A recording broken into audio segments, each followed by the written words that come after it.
Hello everyone, thanks for joining me. I'm just going to quickly talk about this book called Two Trees Make a Forest by Jessica J. Lee. She's an academic and she makes sure that you know that she is an academic. Didn't actually have a good time with this book, and I'll explain why. Of course, there's always some good aspects to everything, and I did enjoy some parts of this book, and it's nothing to do with the author, it's actually to do with the second-hand accounts that she's making a record of, the stories of her grandparents and her mother, which were interesting. I did find those interesting in this book. It's basically, I don't want to get too much into it, but it's one big description, and it sounds like an academic paper, to be honest, of a Taiwanese island, and it goes on and on and on. This is the bad parts, like the filler between the real life, true life stories of actual people, which gives you that sort of human story, human spirit story connection, which is good, But in between all of those parts, between the stories of the grandparents that are really actually interesting for real, it's just filler of geographical information, plants, trees, barely touches the animals, which actually disappoints me, because if she'd have gone on and on for hours about the smallest details of the animals on the island, maybe I would have been more interested. But to hear hours and hours of geographical, down to the tectonic plate movements and how those create, lots of earthquakes and all that, it just wasn't very interesting to me personally. So unless you're a botanist or you study these kinds of things geographically, I don't know what you could possibly get out of this book unless you had some kind of family or historical connection or deep interest with Taiwan, because it doesn't even go into the depths of talking too much about the actual people. It's more about the land, and I love nature. I actually love trees and plants, but there's only so many hours of description of these things that I can actually take. So it was just too much. I can compare it to sitting down and listening to, bless their heart, an autistic person's special interest, but for hours and hours and hours, and it's not actually your interest as well. Well, good luck keeping your eyes open and staying awake. It's actually, it's like torture. And I'm not the only one who feels this way. There's other people who've mentioned to me that they've read this book too, and it didn't do it for them either. So I'm not trying to be mean or anything. I'm just pointing out certain things that did bother me about this particular book. And usually when I read a book, I enjoy it a lot. This is the first time I'm actually so passionate about how much I didn't like this book. I'm actually making a recording. This is the first time I've done a verbal book review, I think. Usually I just write about a book if I enjoy it. So I'm kind of warning people about this book, because there's been a lot of sort of fanfare, maybe publicity. Probably, I don't know, I'm guessing she can afford the publicity because the book itself is really bad. Like, I really didn't enjoy it. It is not a good book. It is like she decided to put, it's almost like, as an academic and not somebody who was academically trained in novel writing, she was trained in other things, as if she was like grasping at straws and thin air. Oh, what can I put now? And just turning it into some kind of Wikipedia page of information of small details that nobody's going to really care about very much. And it was really difficult to read. It did not read well.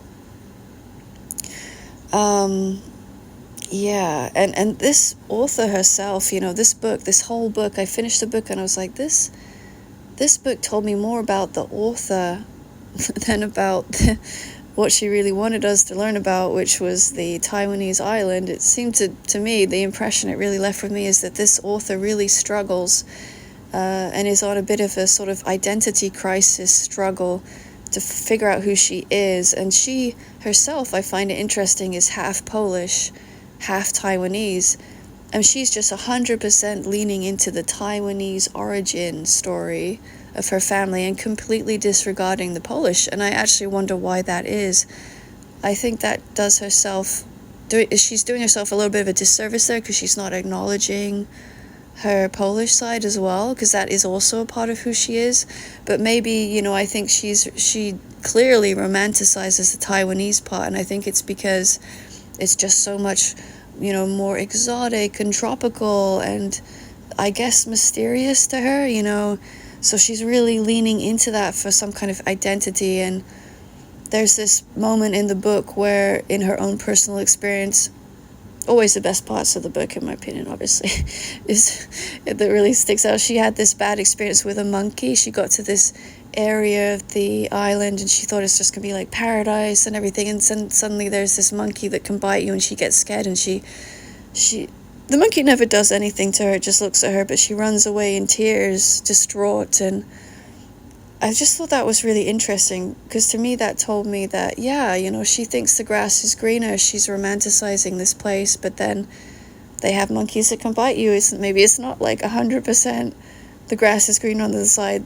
Everywhere in the world has its ups and downs. Every land and place will have its ups and downs, the good and the bad. And I think she was realizing that, perhaps.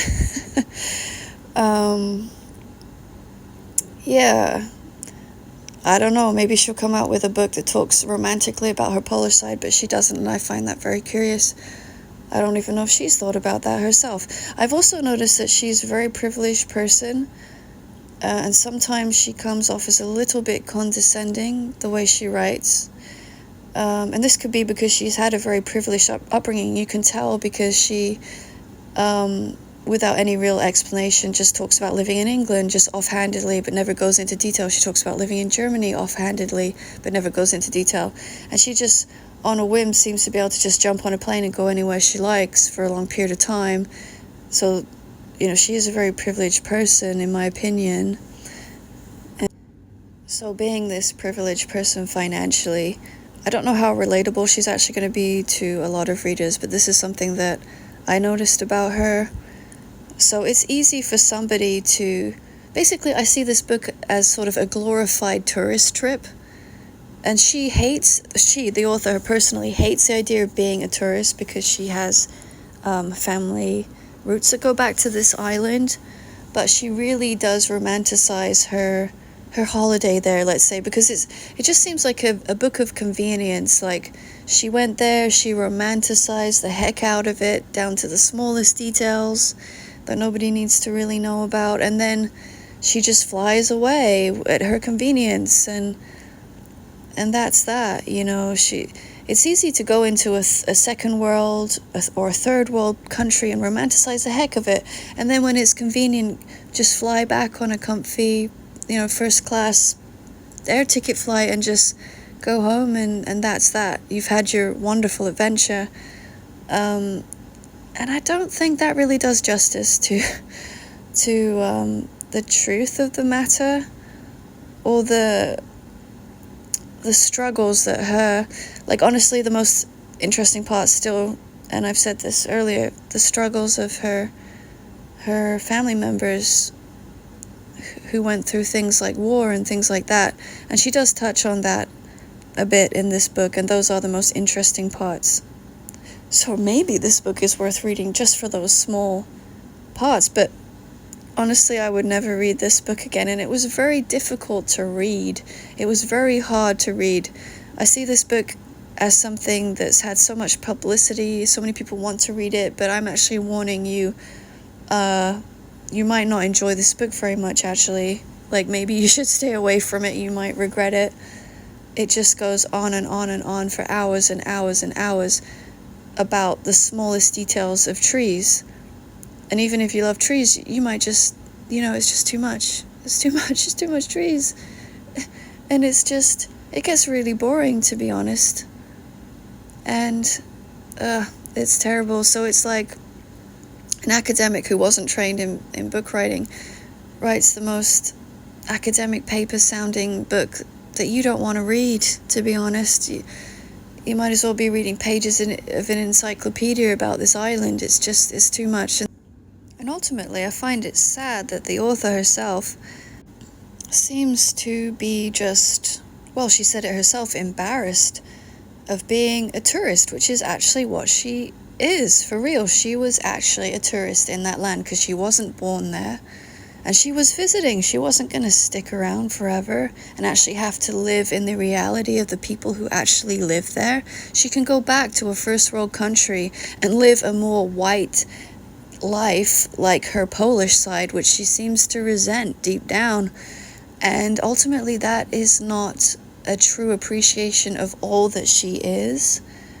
And I feel like this is some kind of identity search, identity crisis type thing going on, without realizing that what makes her more unique than many people is actually the fact that she is half Polish and half Taiwanese. That, I think, that actually makes somebody more interesting to be both, neither one nor the other. I think that makes her a more interesting person. So it's sad that she is, I guess, running away from that. And yeah, so that concludes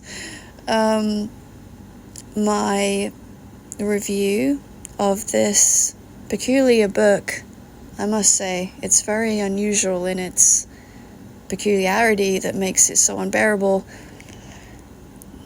Thank you for listening to my review.